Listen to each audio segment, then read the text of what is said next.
Fique muito bem informado. Acompanhe diariamente as notícias mais relevantes da Baixada Santista, acessando o site e redes sociais do Diário do Litoral. Diário do Litoral. Somos impresso, somos digital, somos conteúdo. Visite nosso site e siga-nos em nossas redes sociais. www.diariodolitoral.com.br.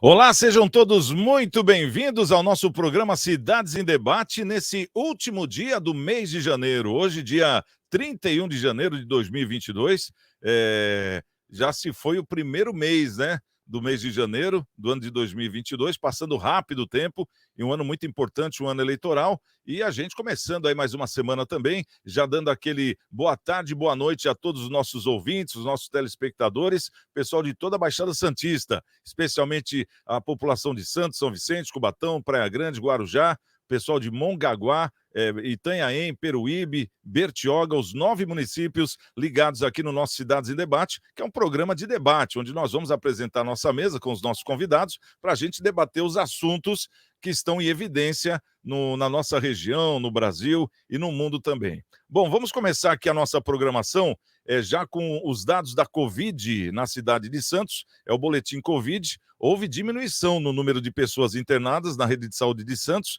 de 201 para 200 pessoas, uma queda de 0,5%. Diminuiu o total também de internados nos leitos de UTI voltados para os casos mais graves, de 80 para 75 pessoas, uma queda de 6,5%. Nesse momento, a taxa geral de ocupação dos 279 leitos da Covid disponível está em 72%.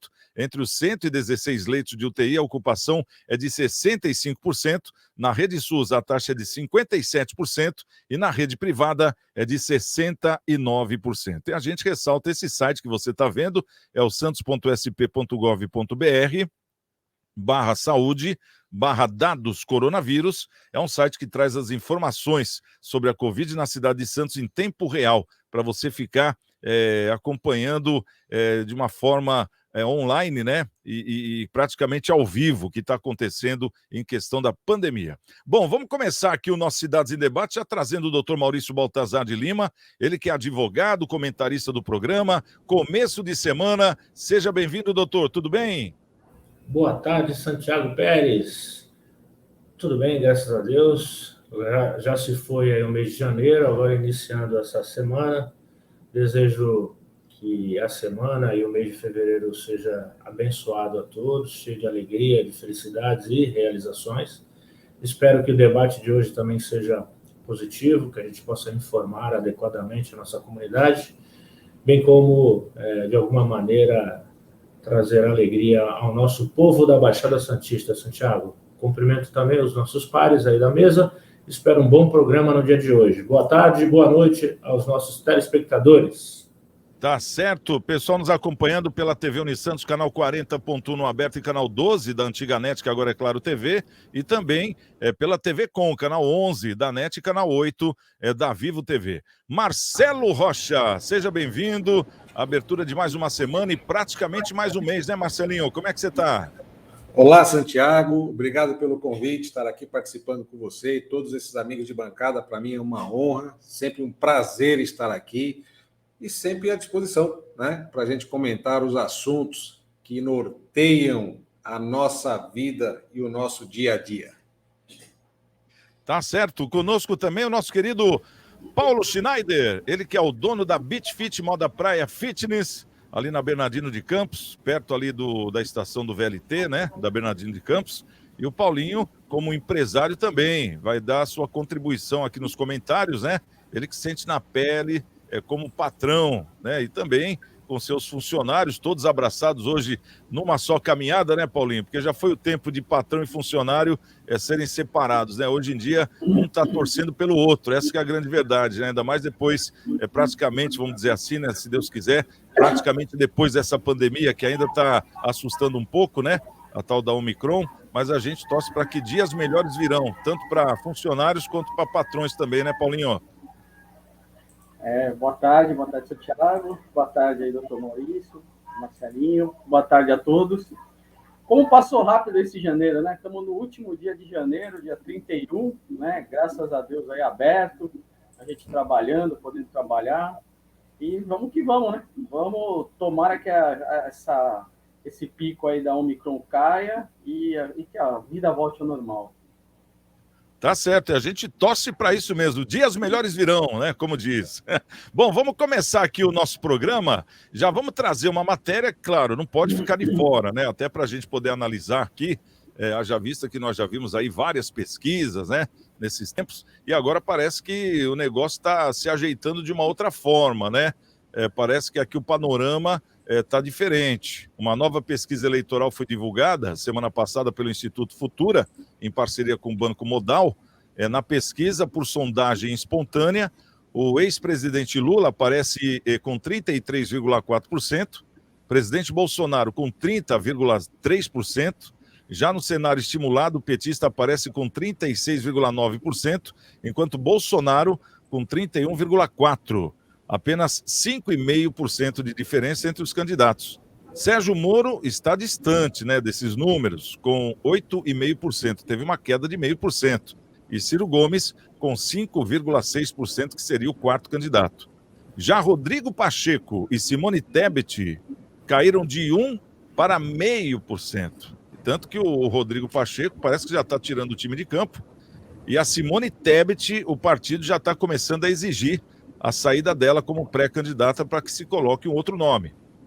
A pesquisa ouviu 2.000 pessoas por telefone e tem margem de erro de 2,2 percentuais. Vamos saber aqui dos nossos convidados, começando aqui pelo nosso doutor Maurício Baltazar. Doutor Maurício, você acha que essa pesquisa, perto das outras que a gente estava vendo com Lula, com 50%, Bolsonaro com 20%, ela está mais perto da realidade ou você acha que ainda não? Eu acho que ainda não, viu, Santiago? Mas a diferença é substancial, né? E aí a gente pode ter uma vaga ideia de quão tem sido, como se diz, pelo menos direcionada a essas pesquisas.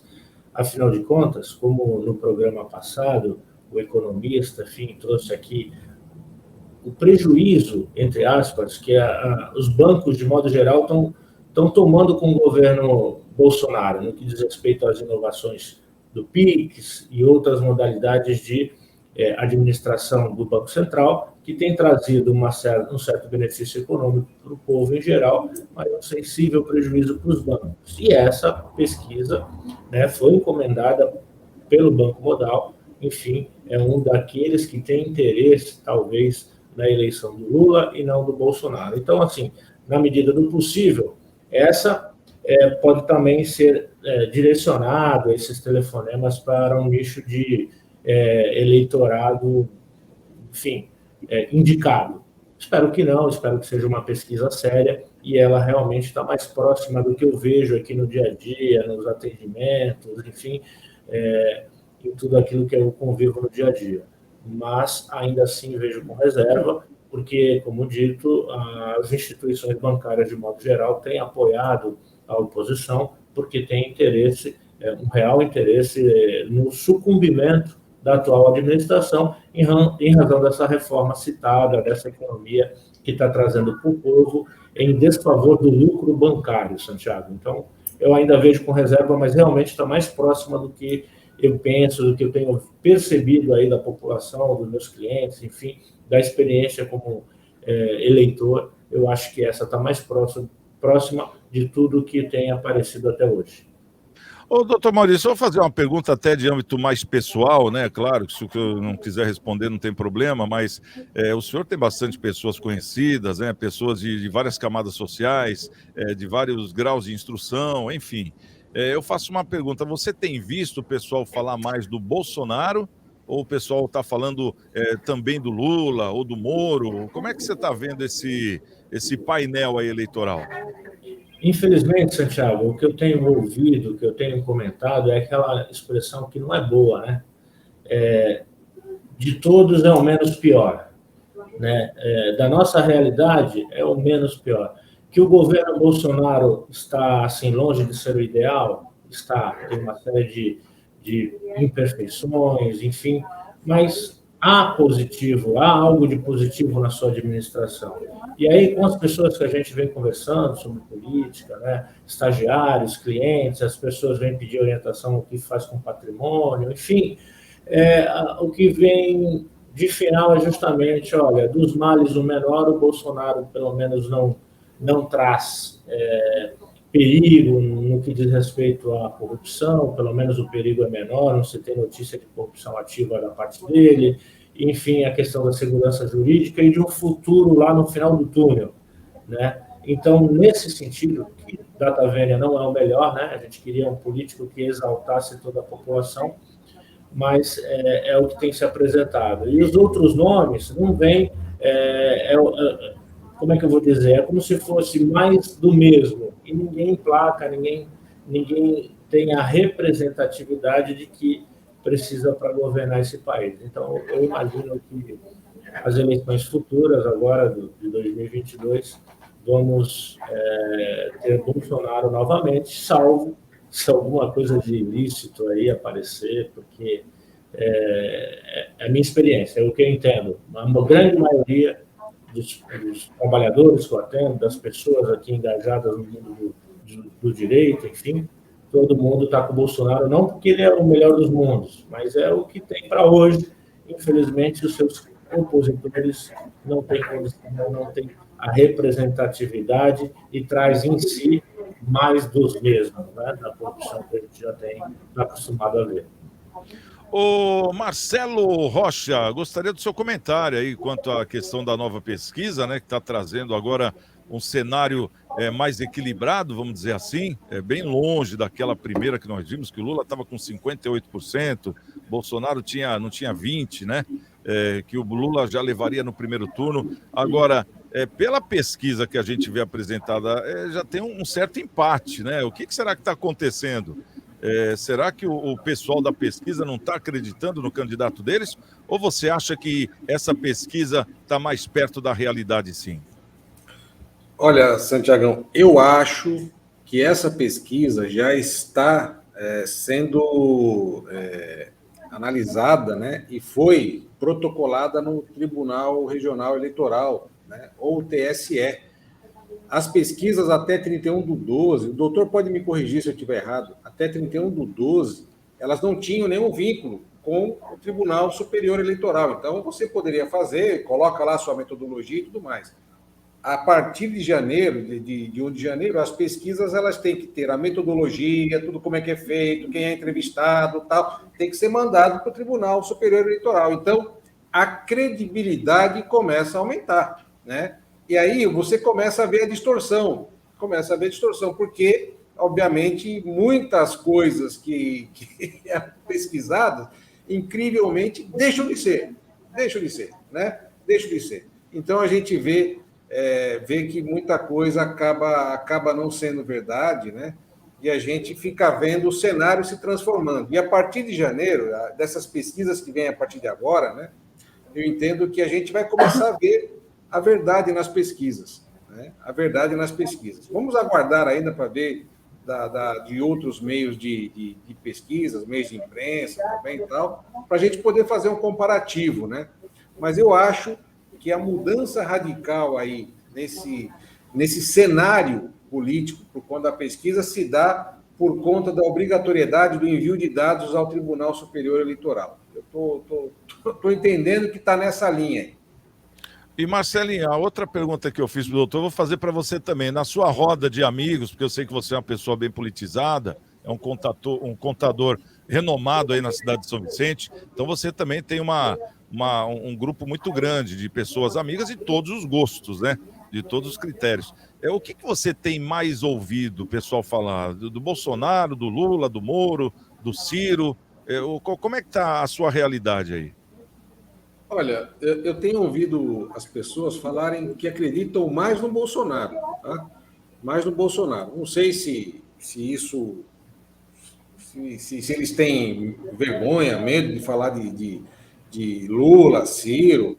Aqui, assim, eu deixo o ambiente bem aberto aqui. Eu fico com um posicionamento bem neutro, até porque quando você trabalha numa empresa, né, que você atende todos os públicos, né, você obviamente você tem que agregar, né? Você tem que trazer todo mundo, ouvir todo mundo. Claro, você vai ter um posicionamento, você tem um posicionamento, né? Mas você consegue ver a qualidade de todo mundo.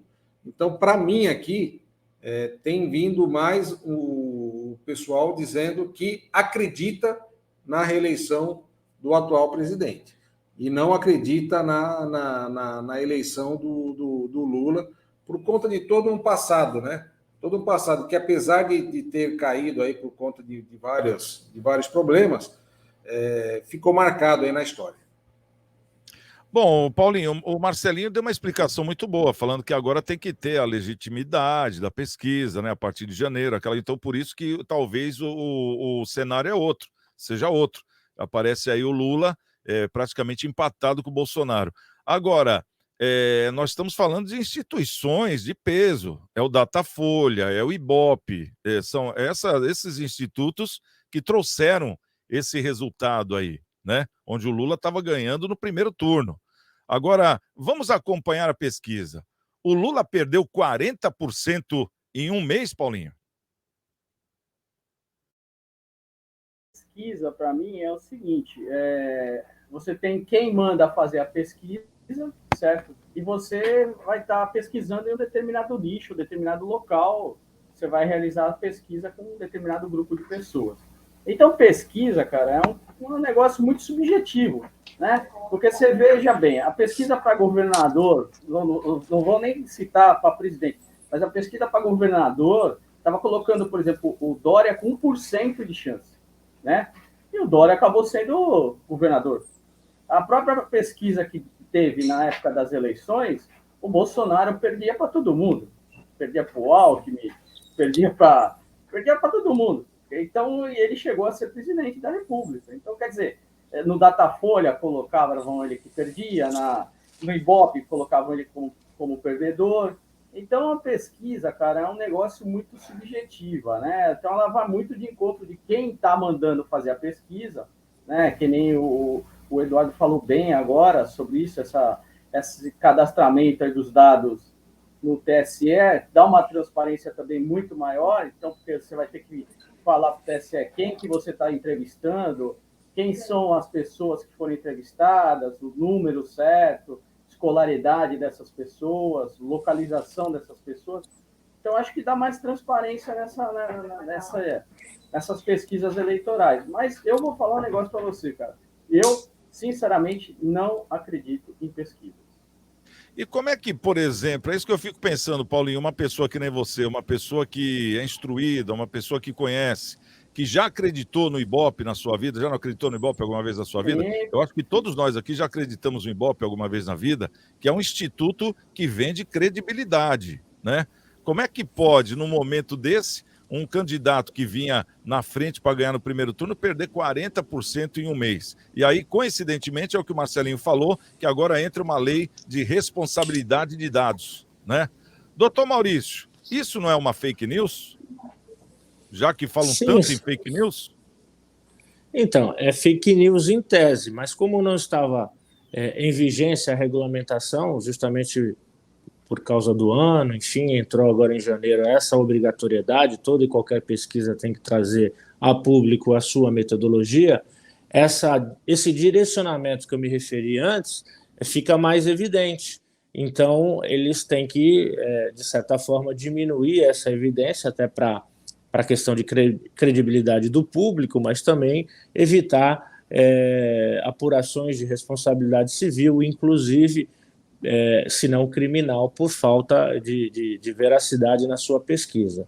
Então, assim, é uma fake news até de janeiro para cá, e por isso que tem que ser, de certa forma, direcionada, assim, bem regulamentada, para evitar um procedimento administrativo ou até criminal, além de perder a sua boa fama, no caso desses institutos que você citou.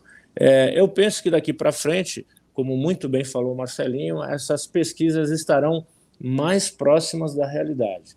mas ainda assim, Santiago, elas podem sim ser direcionadas. Imaginem você, um banco, quanto que eles não têm assim de cadastros.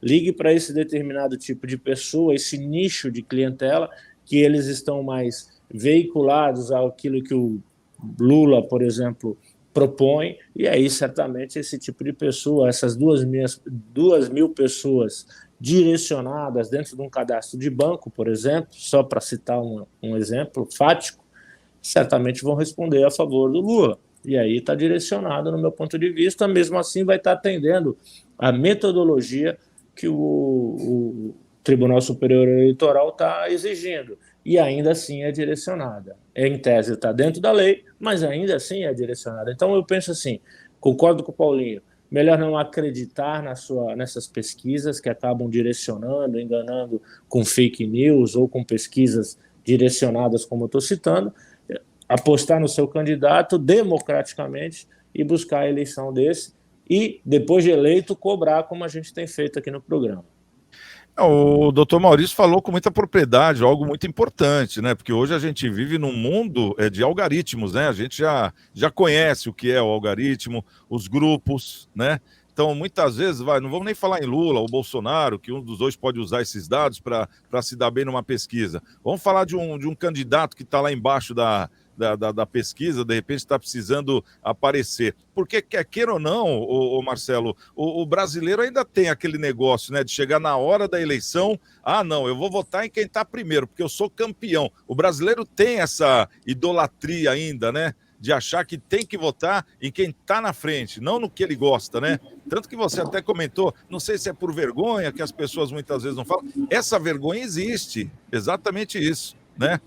Como combater isso num mundo onde a gente vê que os dados estão todos nas mãos de quem faz justamente esse tabuleiro, Marcelo? Pois é, Santiago, você citou uma coisa interessante, né? O voto é tão importante, ele decide tanta coisa na nossa vida e muita gente leva isso como sendo uma competição, né? O meu candidato, meu partido, meu isso, e deixa de lado aquilo que é mais importante para a sua cidade, sua região, né, o seu estado, o próprio Brasil, né? Que é analisar profundamente o projeto de governo, o projeto do candidato, a vida pregressa dos candidatos, para ver o que tem ali, se de repente pode fazer. E não, deixa de lado. Entra num ritmo de competição, né? E tem a tendência de ser muito imediatista, né? O que acontece de imediato é o que geralmente induz ao voto, né? Eu até publiquei há pouco tempo um artigo no jornal de circulação aqui da cidade, dizendo, olha, que bom seria, né? Se todos os anos fosse ano de eleição ou ano de aniversário da cidade, ou semana de aniversário da cidade, porque só vem notícia boa. Notícia boa, inauguração disso, anúncio de investimentos, é coisa que vem. Se não fosse, quando foge dessas datas, cadê os políticos? Cadê os gestores? Todo mundo foge, né? Então, o povo, a maioria, não são todos, é muito imediatista e leva a eleição como se fosse um campeonato de futebol. A gente precisava entender mais, ver mais, com mais seriedade esse processo, né? E, obviamente, fazer com que a eleição trouxesse para nós um retorno desejável, que a gente pudesse cobrar resultado e, obviamente, colocar ali as peças que nos trouxessem os melhores resultados. Tá certo, esse é o nosso programa Cidades em Debate aqui na TV Unisantos e também na TV Com. E você pode entrar em contato conosco, o nosso WhatsApp é o 996031485. Tem o nosso Facebook, tem o Instagram, tem o YouTube, Cidades em Debate. Inclusive no YouTube, esse programa de hoje, vários outros, né? Tem lá o arquivo dos nossos programas para você poder também se inteirar em todos os convidados que a gente traz, os assuntos que a gente aborda. E também sempre no Facebook a gente antecede, na parte da manhã, um assunto que vai ser abordado no dia, onde você também já pode começar a se atualizar aí sobre o que a gente vai estar conversando aqui, tá certo? Eu agradeço muito a audiência de todos que estão conosco. Bom, vamos trazer mais um assunto aqui que vem de encontro ao que o brasileiro espera, né, em questão de justiça.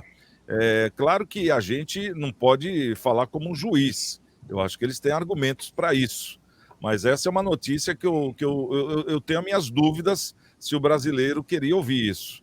Em mais uma vitória do ex-presidente Luiz Inácio Lula da Silva, do PT, nos tribunais, a Justiça do Distrito Federal arquivou o processo relacionado ao triplex no Guarujá. O pedido de arquivamento do caso havia sido apresentado pelo Ministério Público Federal em dezembro do ano passado.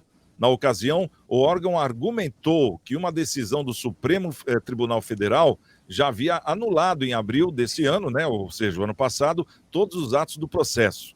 O próprio MPF, né, o Ministério Público, em 2017, denunciou o petista por lavagem e ocultação de bens, direitos ou valores oriundos de corrupção. Na petição de 17 páginas em que pediu arquivamento em dezembro de 2021, o Ministério Público Federal argumentou que a decisão do STF, acatando habeas corpus da defesa de Lula, havia anulado também os passos que impediam a prescrição do caso. Como Lula já tem 76 anos, o reinício da ação em Brasília demandaria a constatação objetiva de que a pena aplicada a ele já estaria prescrita. Paulinho, eu já vou te chamar já. Vamos saber do doutor Maurício Baltazar, que é um assunto mais jurídico, né? Para ele até poder abrir para a gente poder comentar em cima. Doutor Maurício, como é que você vê esse arquivamento agora do processo do triplex do Guarujá, o tão falado triplex? Santiago e colegas, telespectadores, essa tragédia já é anunciada, né? Com aquelas decisões do STF, eu havia explicado que, em forma de pirâmide, ela chegaria a todos os outros processos da Lava Jato e, portanto, todos esses procedimentos, esses processos seriam anulados. E o seu recomeço obrigaria ao Ministério Público e ao juiz da causa a verificar essa questão de prescrição também. E aí, Santiago, é uma garantia de impunidade, ou seja, a decisão do STF já garantiu a impunidade do Lula e de muitos outros que têm a mesma idade dele. Então, essa tragédia é anunciada. Agora, o que eu gostaria de comentar, além da ausência de novidade, porque, repito, todo mundo já sabia do mundo jurídico que isso ia acontecer, é o resultado, a consequência disso para os brasileiros da minha idade, né, da minha geração, 50 anos, como também as dos jovens que estão entrando na faculdade no dia de hoje, Santiago. Eu falo por mim aqui agora. Imagine você, um homem de 52 anos, com alguma condição econômica, com questão profissional realizada e tal, mas cansado, né? Já são 30 anos de trabalho. Que futuro eu vejo para mim, na minha aposentadoria, nesse país, se eventualmente um governante que teve esse problema de corrupção e foi absolvido desta maneira nos tribunais, ou seja, com uma garantia de impunidade, que futuro eu vejo para mim?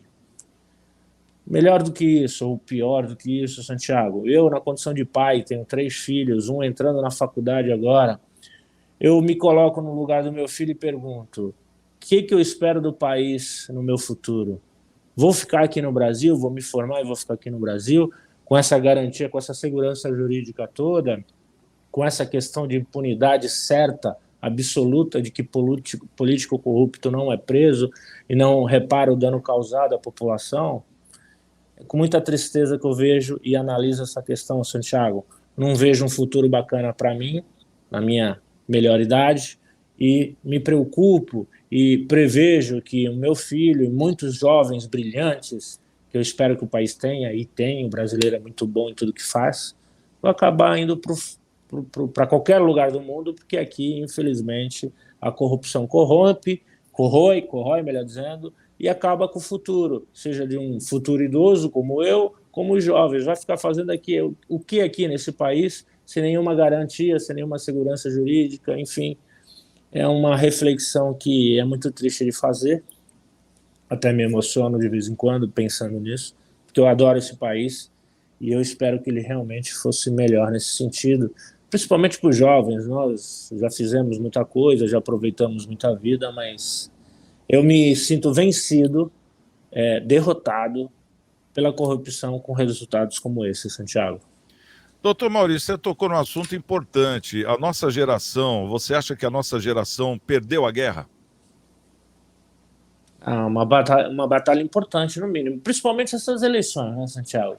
Se nessas eleições a oposição ligada ao governo anterior, né, ao PT, se eles entrarem, eu acho que é o fim, viu, Santiago? Eu me dou por Aí não é só derrotado a já. nossa geração que vai perder a guerra, uma Não, geração futura também, vamos dizer assim. futura. Essa geração que está aí, nativa. É uma... Absolutamente derrotado. E sem nenhuma esperança para o futuro, porque mais 4, 8 anos desses caras, né, sugando o tudo, né? Eles conseguiram corromper todas as instituições do judiciário, Banco Central, Petrobras, enfim, tudo. Eu não Ô, sei, Paulinho, eu realmente não sei. uma coisa que a gente nota é o Brasil é muito rico, né? A democracia existe no Brasil. Tanto que a gente vê pessoas falando bem do Bolsonaro, a gente vê pessoas falando bem do Lula, falando bem do Moro, falando bem do Ciro. Quer dizer, não escapa nenhum. Mas como é que você vê esse falar bem depois de uma notícia dessa, onde esse triplex do Guarujá agora foi arquivado? A justiça fez a parte dela? Você acha que nisso aí teve justiça ou a gente está querendo julgar a justiça de uma forma errada?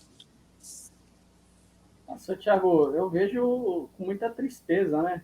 Esse evento aí do cancelamento do processo do triplex do ex-presidente, né?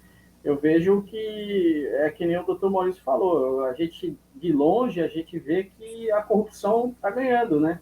Então, as pessoas honestas, as pessoas trabalhadoras, as pessoas que pagam seus impostos, que estão aí abrindo seu comércio, estão indo trabalhar, acordando 5 horas da manhã para pegar 2 ônibus para chegar no seu trabalho, elas se veem totalmente lesadas, roubadas e sem esperança, né? Porque se a justiça mostra uma cena dessa, é totalmente desesperançoso, né? O futuro do Brasil. É que nem o doutor Maurício falou, o que a juventude vai pensar do futuro? Falar, meu, eu estou trabalhando aqui, feito maluco, para ter uma vida melhor, para casar, para ter os filhos, para constituir família, mas para quê? Né? Se de repente não vale de nada o meu esforço, né, de cidadão de bem. Então é muito complicado. E eu ainda acho assim, se ele foi isento do processo do triplex, então o Marcelo Odebrecht que ficou preso, ele vai ter que pedir indenização para o Estado. Aí até o doutor Maurício vai ter que falar para mim, porque, porra, se o cara que deu dinheiro, né, eu estou falando como empresário, isentaram o cara que recebeu, então os caras vão, o Estado, o governo brasileiro vai ter que pagar uma indenização para o Marcelo Odebrecht por ficar todo esse tempo preso e assim por diante. O negócio é uma tremenda de uma palhaçada, né? Você via gerente aí da Transpetro que tinha obra de arte na casa dele avaliada em R$1 milhão para lavar o dinheiro. O cara, em vez de fazer uma obra para a Petrobras, por exemplo, na Coreia do Sul, que custava 3 vezes mais barato, o cara fazia no estaleiro brasileiro para ganhar propina. Então, quer dizer, é uns negócios assim, uma má gestão, uns negócios absurdos, né? E que ficou visível isso com a Lava Jato, né? O Moro, ele pode ter errado em vários aspectos, né? De não dar ampla defesa para as pessoas que estavam sendo indiciadas. Eu concordo com isso. Mas a Lava Jato, ela tem o seu mérito. Ela escancarou esse Brasil de corrupção que a gente não enxergava. A realidade era essa. Né? Eu, como cidadão comum, Santiago, Marcelinho, doutor Maurício, eu acho que a gente não enxergava de quanto que estava sendo a corrupção, por exemplo, dentro de uma Petrobras, de quanto estava sendo uma corrupção numa compra, por exemplo, de uma refinaria sucateada. Um BNDES, então, o próprio Bolsonaro falou na última live dele, R$500 bilhão.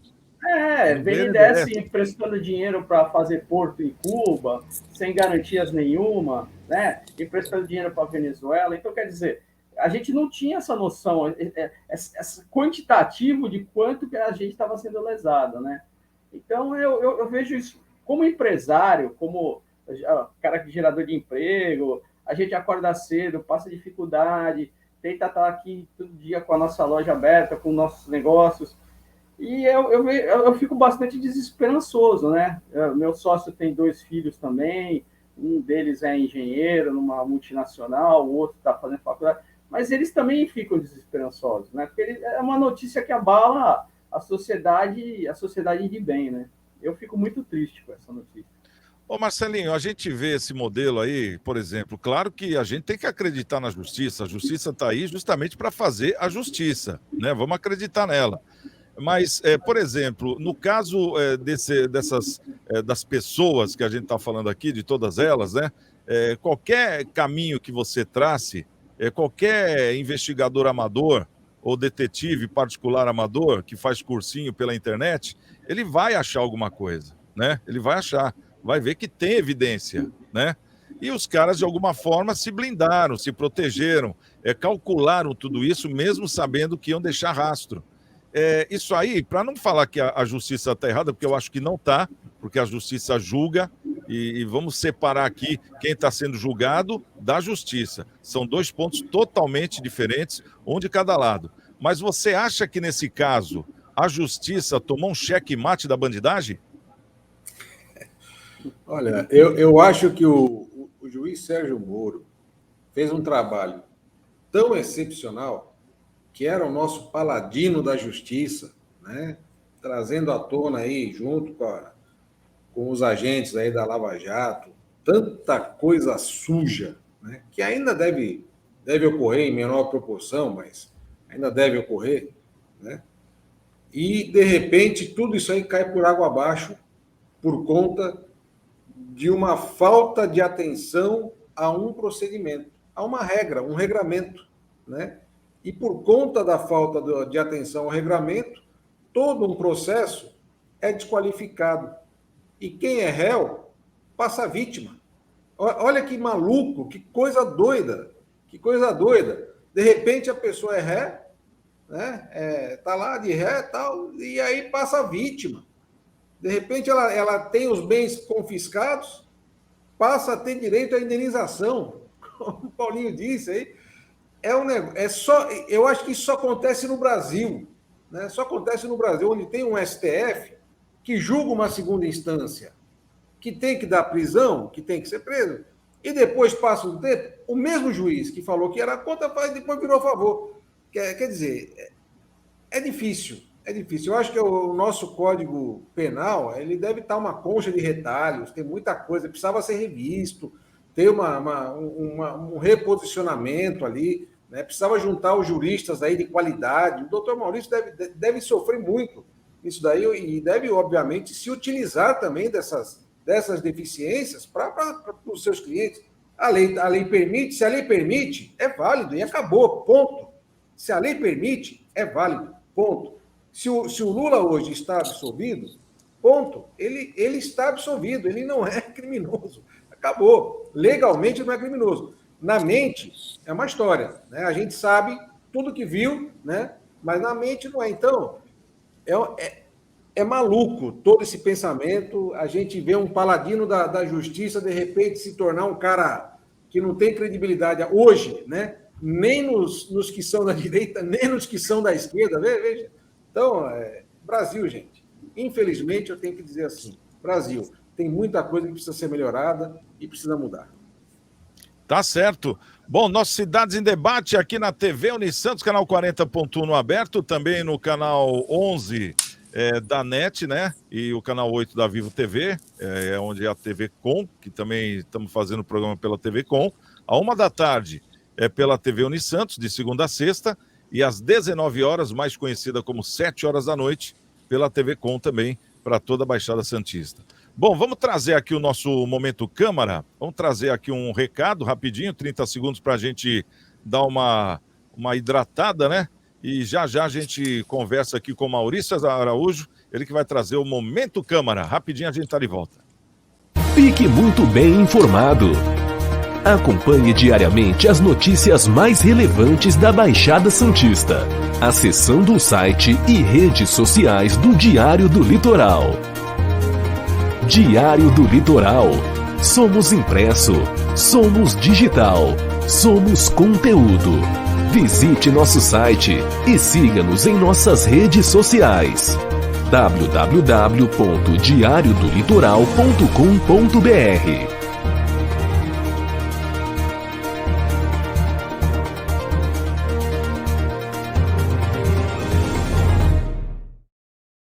Bom, Maurício Araújo vai trazer aqui o nosso Momento Câmara. E ele já tinha avisado, né, que em Cubatão, né, que em Cubatão parece que ia ter uma sessão falando sobre os servidores municipais e que o bicho ia pegar. Vamos ver o que aconteceu lá. Maurício Araújo, é com você. Santiago Pérez, tudo bem? Olha lá, Santiago. Hoje vamos falar da Câmara Municipal de Cubatão, a primeira Câmara Municipal da nossa região a voltar ao trabalho dos recessos aí de final de ano, né? Do recesso de fim de ano, tá? Então eles retornaram essa semana. Então voltaram alguns PLs importantes lá no município, né? Envolvendo a criação do sistema de previdência complementar, várias mudanças, né, no Estatuto do Funcionalismo Público, né? E então vamos falar um pouquinho dessas PLs, tá? Bom, a PL que altera o Estatuto dos Funcionários Públicos, eles mexeram em algumas coisas e foram alterados critérios para readaptação de funcionários, férias, licença-prêmio, anuênio, sexta parte e o registro de frequência, tá? Então alterações sensíveis aí, muita discussão no plenário, foi bastante conturbado a votação, tanto é que deu 8-5 a favor, né, a votação. Os vereadores que votaram contra criticaram bastante essa PL encaminhada pelo Executivo, né, porque em 2017 eles também votaram diversas mudanças dos funcionários públicos lá de Cubatão, né, em 2017, que não agradou e acabou não dando muito certo, tá?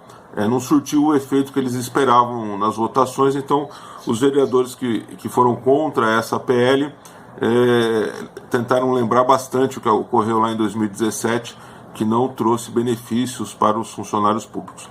Lembrando que todas as alterações, né, são para os novos funcionários, e aqueles funcionários que já estão na carreira pública, eles têm lá seus direitos adquiridos, né? Outra PL também que eles colocaram foi a criação da Previdência Complementar para os funcionários públicos lá de Cubatão. Então, eles limitaram o teto, né? É importante lembrar que eles limitaram o teto da aposentadoria também nesse projeto de lei, que vai ficar similar à Previdência, o regime geral, né, de previdenciário, que é de R$ 6.433. Então os funcionários vão ter esse limite do teto da Previdência, né? E se quiserem também eles podem contribuir com a Previdência Complementar. Então, para os novos funcionários, também acabou aqueles super salários, tá? Ninguém vai mais conseguir se aposentar com mais do teto do INSS, tá bom? É isso aí, Santiago, um abraço! Tá ok, tá aí, nosso querido Maurício Araújo, trazendo o Momento Câmara. O doutor Maurício estava aqui, né, na semana, acho que foi na semana passada, ou retrasada, se não me falha a memória, doutor, acho que foi na semana retrasada, que o Maurício Araújo trouxe justamente esse assunto, né, sobre os servidores de Cubatão. Olha, a primeira pauta vai ser essa PL que vai ser votada lá, vai ser na volta da Câmara. Isso aí o bicho vai pegar. Dito e feito, né? 8-5, passou pelos moldes de que quem entrar agora vai ter que seguir uma regra, né? Não é mais aquele paraíso, né, que era antes de ter quinquênio, não sei o que, ênio, né? Um monte de benefícios, né? Que não só acharcava, no caso, a prefeitura, e é uma coisa que está vindo já há muitos anos, né, doutor? Mais de 2 décadas, acho que 3 décadas já, esse acharcamento nas contas do município, que é segundo o prefeito Ademário comentou com a gente aqui, é mais da metade, acho que 60% do que a cidade arrecada vai para o servidor, né? Então, quer dizer, não pode ter uma conta dessa. O Marcelinho, como um fiscal das contas, ele sabe muito bem o que é isso. Então, fica cada vez menor o que o prefeito tem de dinheiro em mãos para pôr no município, para fazer obras, enfim, né? E agora passou. Mas mesmo assim, muita gente contra, hein, doutor Maurício? Como é que é esse negócio aí da pessoa ficar contra uma matemática que não vai fechar? Porque daqui 10 anos nem o servidor vai ter mais dinheiro também, né? Pois é, Santiago. Fechou-se a porteira, né? Com essa regulamentação, muitos daqueles esquemas de complementação que acabam virando, em razão dos anos de recebimento, acaba complementando o principal, né, se integrando ao salário. Toda essa questão que lá em Cubatão era uma festa, né, acaba sendo cerceada a partir de agora, né, não vai ser mais permitido. Era uma necessidade premente lá do município, realmente causava um estrago nas contas muito grande, inclusive ainda vai causar, porque tem muitas ações judiciais dos últimos 5, 10 anos que foram parar na justiça justamente para tentar evitar essas regalias, digamos assim, porque muitas pessoas que recebiam esse tipo de comissão, cargo de chefia e etc., não eram nem competentes, mas sim apadrinhados políticos, enfim, tem uma série de questões envolvidas e que, apesar dessa regulamentação nova, ainda podem causar dano ou, melhor, podem causar problemas de ordem econômica para a folha de pagamento no futuro, principalmente os precatórios aí contra o município. Mas, de qualquer maneira, é uma notícia boa, porque regularizando agora, no futuro, essas benesses discutíveis não poderão ser mais manipuladas entre os políticos mau caráter ou mal intencionados, que infelizmente Cubatão já teve até o dia de hoje. Ô Marcelinho, como é que, um exemplo, no caso o vereador é uma autoridade na cidade, uma autoridade fiscal, né, na cidade. Como é que, por exemplo, vereadores votam a favor da continuação desse mundo maravilhoso? Quer dizer, que a conta acaba não fechando. Explica para a gente mais ou menos como é que é isso. Pois tem duas formas de analisar, né? A forma técnica, que é a forma de ver o orçamento, ver se tem recurso para poder pagar, da responsabilidade fiscal, lei de responsabilidade fiscal, dentre outras, né? E a forma da garantia do direito, né? A partir do momento que você tem um direito garantido, o direito é direito, né, Santiago e amigos? Teve o direito e está lá estabelecido, tal, você retirar um direito, eu acho que aí já não é legal, já fere alguns preceitos aí constitucionais, acho eu. Agora, quando você faz daqui para frente, você está fazendo um projeto que vai trazer um resultado ao longo do tempo. Então, mas mesmo nesse daqui para frente, muita gente não queria. É isso que eu não entendi. Mas isso é normal, né, Santiago? Isso é normal. As pessoas querem a manutenção do direito porque querem, obviamente, que o direito antigo seja preservado para que eles também possam adentrar e ter esse direito, né? Mas tem que se entender que existe aí uma legislação de responsabilidade fiscal que tem que ser atendida, né? Se isso não está atendendo, se você está ferindo aí a Caixa de Pecúlio, dentre outras coisas mais, né, você tem que fazer a conta fechar. Porque se a conta não fecha, hoje quem tem o direito, lá na frente, vai ter o direito e não vai estar recebendo, não vai estar com o direito garantido, né? Vai estar com o direito garantido, mas não vai estar com o direito na mão, né? Então, a ideia é exatamente essa, fazer com que a conta feche. Então, tem que ter uma análise técnica, uma análise profunda, e, obviamente, sempre vai ter aí a entrada, né? A entrada do coração, né? Do coração do funcionalismo e tudo mais, né? Então, ainda bem que estão caminhando aí pelo lado da razão, que é o lado que nós sempre buscamos aí, que é o lado melhor para a sociedade. Paulinho, você como empresário, a conta não fecha, né? Se você começar a gastar mais do que ganha, né? E é isso que estava começando a acontecer na cidade de Cubatão, tanto que tiveram que pôr um ponto final. Como é que você vê daqui para frente? Agora as coisas parecem que se acertam, né? Uma empresa que 60% do teu faturamento vá para pagamento de funcionário, fica difícil, né?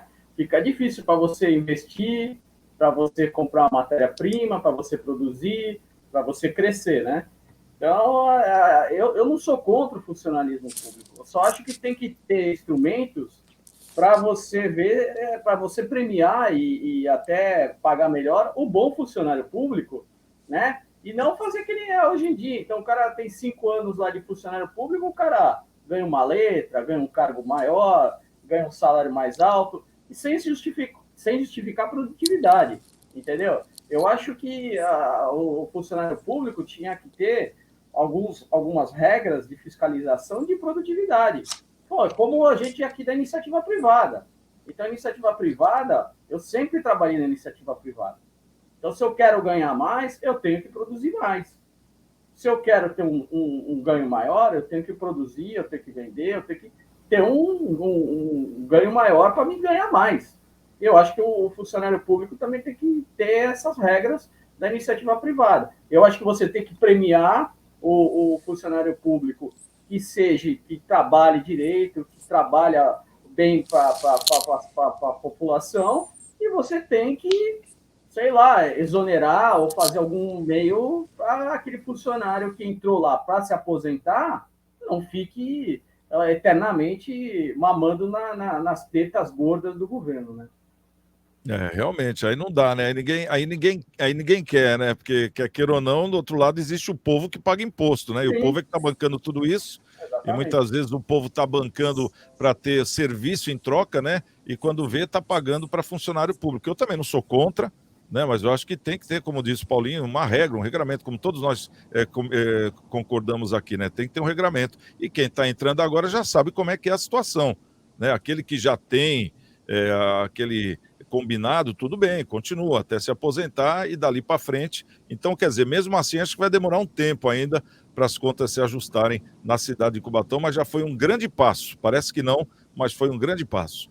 Bom, vamos trazer aqui o nosso último assunto rapidamente para a gente poder conversar sobre a Omicron, né? Porque essa Omicron, vou falar uma coisa para você, vou trazer uns dados aqui que realmente a gente fica até um pouco alertado, vamos dizer assim. O avanço da variante Omicron já causa uma explosão de casos e internações em todo o Brasil, isso desde a semana passada e a semana retrasada, né?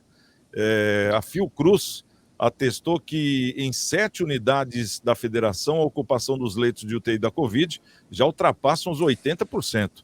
Distrito Federal chegou à ocupação máxima. Além disso, o país vem registrando altos números de mortes desde novembro e a maior taxa de transmissão do vírus desde julho de 2020. Para especialistas, o momento é de preocupação e de reavaliar as medidas de prevenção, né, e de restrição de aglomeração. Sobre a ocupação dos leitos de UTI destinados à doença, o número da Fiocruz mostra que o percentual está acima de 80% no Distrito Federal, Espírito Santo 80%, Goiás 82%, Mato Grosso do Sul 80%, Pernambuco 81%, Piauí 82%, Rio Grande do Norte 83%, São Paulo, os números chegam a 80% na capital. No Rio, a situação é um pouco mais preocupante, chegando a 96%.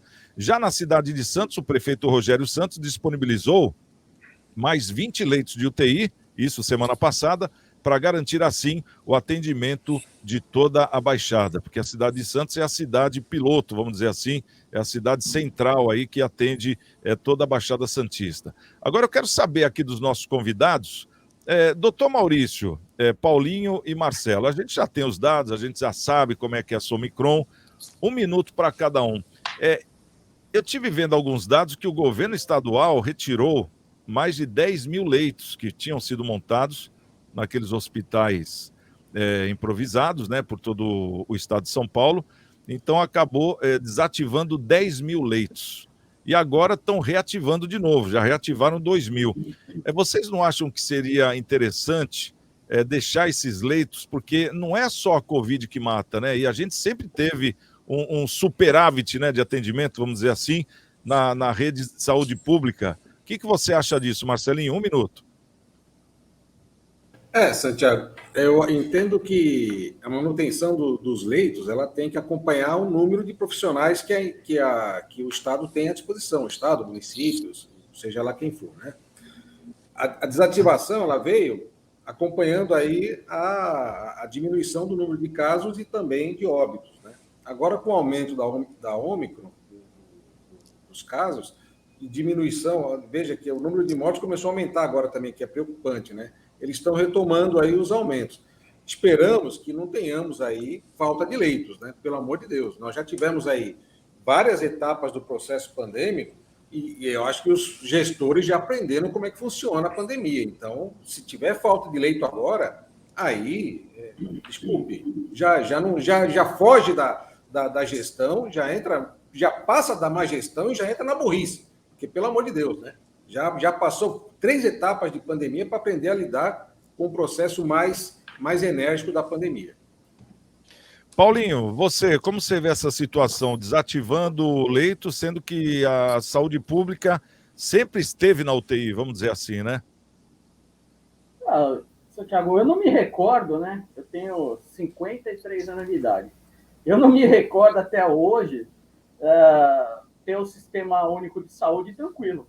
Sempre estava faltando leito, sempre tem que ter algum advogado para entrar com alguma ação para você ser transferido para uma UTI, para você fazer uma operação de emergência. Então, cara, eu até hoje não me recordo do sistema de saúde ter uma coisa tranquila.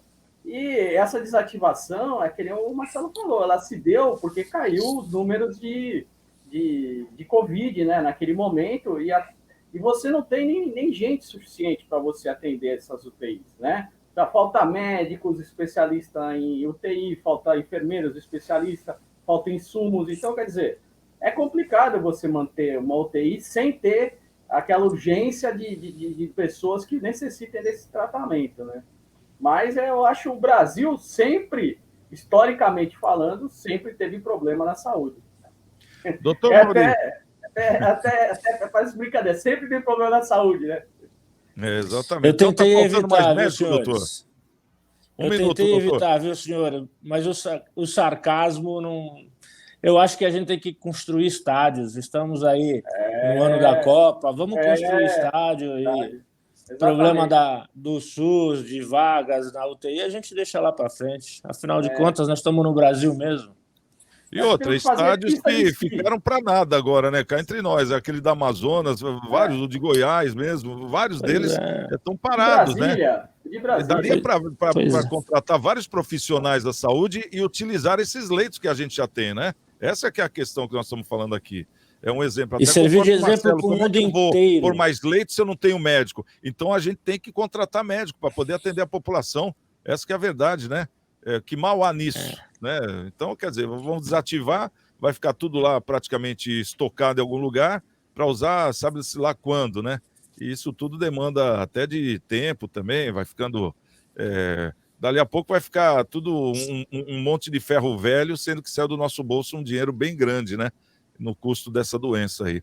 Bom, quero agradecer a presença aqui do Marcelo Rocha, nosso contador e professor universitário, Paulo Schneider, Paulinho da Bitfit, um abração, Paulinho, obrigado pela presença. Doutor Maurício Baltazar, obrigado, viu, doutor? Nosso advogado e comentarista. E a você também, obrigado pelo carinho. Eu deixo aqui esse endereço lá da Paroquial da Coração de Maria, o pessoal arrecadando alimentos, roupas, o que você puder ajudar, ou então só dar uma ligadinha e falar com a Bebeca nesse número, 32237381, que tem uma equipe que vai buscar a sua doação também. Então anota aí, Ana Costa 74 ou 32237381 para você poder ajudar e fazer essa doação para os nossos irmãozinhos que estão desempregados, passando por dificuldades, tá certo?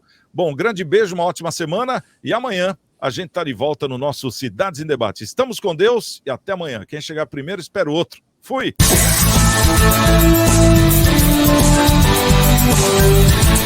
We'll be right back.